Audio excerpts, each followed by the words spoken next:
Welcome back to the channel. Today, we're uncovering one of the most suppressed archaeological mysteries in American history. Deep beneath the towering red cliffs of the Grand Canyon, hidden from public view, lies something extraordinary. Something that, if revealed, could rewrite everything we think we know about ancient civilizations. Something that powerful organizations have worked for over a century to keep secret. In 1909, a newspaper published a story that should have changed the world, but instead, it was buried, forgotten, dismissed as fiction. Today, we're going to uncover what really happened in the depths of the Grand Canyon and why someone wanted it hidden forever. On April 5, 1909, the Arizona Gazette published a front-page article with a headline that read, "Explorations in Grand Canyon. Mysteries of immense rich cavern being brought to life." The story told of an explorer named G.E. Kincaid, a river traveler who had been navigating the Colorado River through the Grand Canyon. One day, Kincaid noticed something unusual. High above the river, carved into the cliff face, was an entrance. Not a natural cave. An entrance that appeared to be man-made. Kincaid decided to climb up. He made his way up the steep rock face until he reached the opening. What he found inside would challenge everything historians believed about the Americas. The cave was not a simple hollow in the rock. It was a complex system of tunnels and chambers. Hundreds of rooms carved deliberately into the stone. The architecture was precise, intentional. This was no random cave system. This was a city. An underground city buried beneath the canyon walls. As Kincaid explored deeper, he shone his flashlight on the walls. And that's when he saw them. Hieroglyphs. Not Native American symbols, not Spanish inscriptions. Ancient Egyptian hieroglyphics carved into the stone walls of the Grand Canyon. He moved through chamber after chamber. Each one seemed to serve a specific purpose. There were what appeared to be granaries, storage rooms, copper tools scattered across the floors, statues that resembled Buddhist or Oriental artwork. And then he found them. Rows of mummies. Perfectly preserved human remains wrapped in cloth, arranged in orderly rows. These were not recently deceased. These were ancient remains, hundreds of them. Thousands possibly. According to the Arizona Gazette article, Kincaid gathered samples and artifacts. He collected relics. He documented what he had seen. And then he made contact with the Smithsonian Institution in Washington, D.C. According to the newspaper, the Smithsonian took Kincaid's reports seriously. Very seriously. They organized an official expedition. A team was assembled. Scientists, researchers, laborers. About 40 people in total, led by Professor S.A. Jordan. This was not a small or secretive operation. Or at least, that's what the Arizona Gazette reported.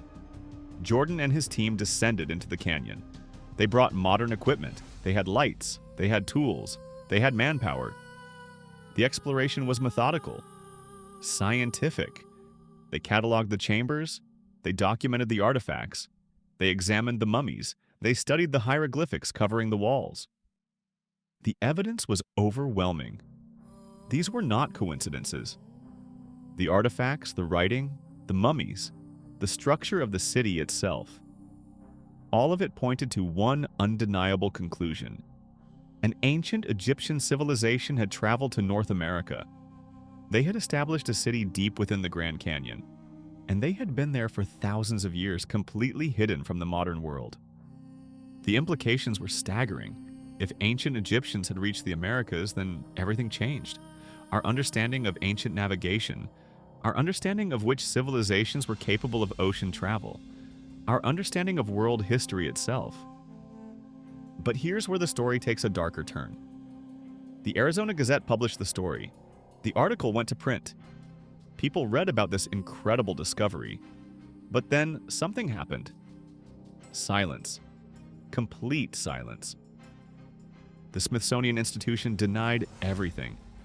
They said they had no record of Professor S.A. Jordan. They had no documentation of any Egyptian artifacts. They had no knowledge of any Grand Canyon excavation. It was all they claimed a fabrication. The story was dismissed. labeled a hoax, relegated to the dustbin of fringe theories and outlandish claims. Any further discussion of the discovery was met with official denial from the most prestigious scientific institution in the United States. But why? Why would the Smithsonian deny it? Why would they suppress such an incredible archaeological find? The answer, according to those who have researched this mystery, involves power, control, and money. If the world knew that ancient Egyptian civilization had extended to North America, it would fundamentally challenge established historical narratives. It would suggest that our understanding of ancient history is incomplete. It would raise uncomfortable questions about what else we might not know, what else might be hidden. Moreover, consider the implications for science and academia. The entire structure of archaeological authority rests on accepted historical timelines, on agreed-upon narratives about where civilizations reached and when. A discovery like this would undermine that authority. It would suggest that established institutions had missed something enormous, something obvious once you knew to look for it. There may have been other reasons too. Strategic reasons, political reasons. If American soil contained evidence of non-Native American civilizations from ancient times, what would that mean for land rights, for historical claims, for the entire foundation of American history? It became advantageous to deny the discovery entirely, to make it disappear, to make it seem foolish to even discuss it. Now, the G.E. Kincaid story came from 1909. But the mystery of hidden Egyptian artifacts in the Grand Canyon goes back further. There were other explorers, other witnesses. Seth Tanner was a Mormon pioneer who explored the Grand Canyon extensively in the late 1800s. Tanner was not a casual visitor. He was an experienced explorer and settler.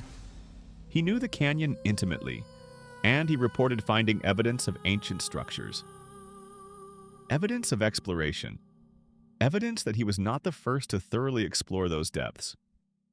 The Tanner Trail, which runs through the Grand Canyon, is named after him. It's a testament to his exploration. But what Tanner found, what he saw in the hidden chambers and caves, was never fully documented in mainstream sources. Then there were others, adventurers, miners, people drawn to the canyon by the promise of gold or the lure of discovery. Many reported seeing unusual artifacts, inscriptions that didn't match known Native American symbols, structures that seemed too deliberate, too precise to be natural formations. These reports accumulated over decades, but they were never unified, never officially investigated together. They remained scattered accounts from individual explorers, each isolated, each dismissed. Today, certain areas of the Grand Canyon National Park are officially designated as forbidden. There are zones marked on maps labeled restricted, areas where hiking is prohibited, where camping is forbidden, where exploration is literally against the law. The National Park Service claims these restrictions exist to protect Native American sacred sites. To preserve the natural environment, to ensure visitor safety, these are the official reasons. But some researchers have suggested another possibility. What if these restricted zones exist to prevent people from finding what lies beneath? What if these areas are cordoned off specifically because they contain evidence that the Park Service does not want discovered or documented? The National Park System has strict rules about entering caves. Official permits are required, and according to those who have researched the matter, such permits are never granted. Never. It's a systematic prohibition on cave exploration throughout the canyon. Why would the government be so strict about this? If these are just natural caves, why the absolute prohibition? So, what's really happening in the Grand Canyon? What are the possibilities? One possibility: the G.E. Kincaid expedition occurred exactly as reported. An ancient Egyptian city exists beneath the canyon. The artifacts remain hidden in undocumented chambers. The mummies are still there, and powerful institutions have chosen to suppress the evidence because the historical implications are too significant to acknowledge. Another possibility: elements of the story are true. An ancient non-Native American civilization did indeed reach the Grand Canyon. Evidence exists, and rather than admit that our historical understanding is incomplete, authorities have chosen denial and suppression. A third possibility: the entire story is elaborate fiction, a hoax created in 1909 that has simply refused to die. That has been repeated so often that it has taken on the characteristics of truth. What we do know is this: the story persists. After more than a century, people continue to search the Grand Canyon. Researchers continue to explore these theories. Explorers continue to risk their safety hoping to find evidence. The Grand Canyon keeps its secrets.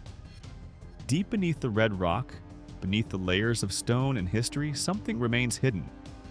Whether it's an ancient Egyptian city or simply the remnants of lost civilizations that predated known history, the canyon refuses to give up its mysteries easily. What do you think lies hidden in those depths? What would change if we discovered that the official version of history is incomplete? Leave a comment below. Share your thoughts. If you enjoyed this investigation into one of America's greatest suppressed mysteries, please like this video. Subscribe to the channel for more explorations into hidden history, unexplained phenomena, and the strange corners of our world. Thank you for watching. Keep questioning, keep exploring, and we'll see you in the next one.